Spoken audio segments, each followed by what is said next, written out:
In this video, I'm going to show you a useful class to know in .NET Framework, which is called random. We use this class to generate random numbers.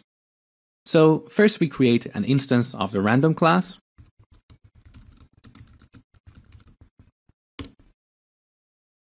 This class has a few useful methods.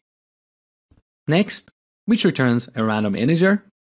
Next bytes, which takes a byte array and fills it with some random numbers. So you can create a byte array of any size, pass it to this method, and this method will fill that byte array with some random numbers. And next double, which returns a random double between 0 and 1. Let's take a look at the next method.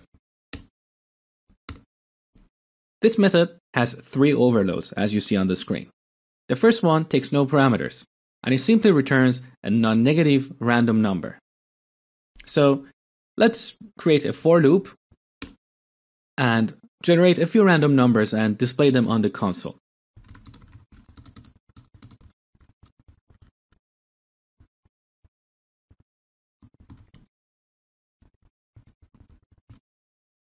Okay, let's run the application. So you see some random numbers here. Now, there is something interesting we can do with the next method. Let's take a look at this method again. The second overload takes a maximum value, and the third overload takes a min and max value. This is very useful when we want to limit the range of random numbers.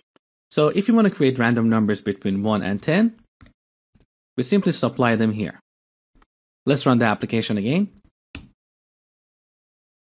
So now we have random numbers between 1 and 10. We can use this technique to even generate random characters, like random passwords. Each character internally is represented using a number, because computers don't understand characters and letters. They understand numbers. Let me show you what I mean by that. So I temporarily comment this out. And all I want to do is display character A on the console, but I want to cast it to an integer. We got 97. So 97 is the standard number to represent a lowercase a in a computer. This was first introduced as ASCII, which stands for American Standard Code for International Interchange. Let's take a look at this website, ASCII-code.com. So in this table, you can see the letters, like, let me show you here, like plus, all these numbers are alphabets A, uppercase A to Z, lowercase. See, all these characters have a number represented in decimal format, which is here, and they also have a binary representation. This is eventually what a computer understands. Now, if you look at 97, you see a lowercase a. And let's take a look at the Z. So Z is 122. So what this means is if you generate a random number between 97 and 122, and then cast it to a character, we'll get a random character. And we can repeat this a few times and generate a random string, like a password. Let's give it a try. So let's bring this back in. What I want to change here is limit the range to 97 and 122. Now, if we run this application, we're going to get a number coming from the next method. So we need to cast it to a character. And I'm going to change right line to right because I don't want each character to be on a new line. Let's run the application.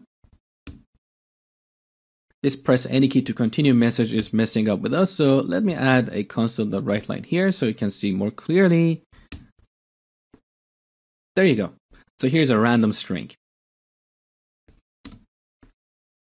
Now, a tiny problem with this code is if someone look at this code, they have no idea what is 97 and 122.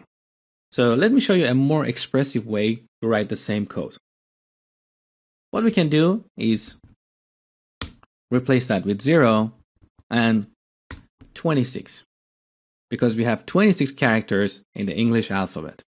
Now, we get a number between 0 and 26. If we add that number to character A, what do you think is going to happen?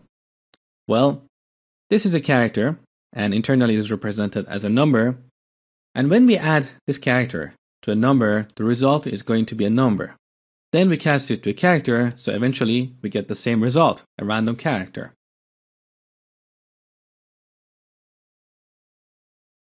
Now, in the real world, we don't want to create a random string and display it on the console.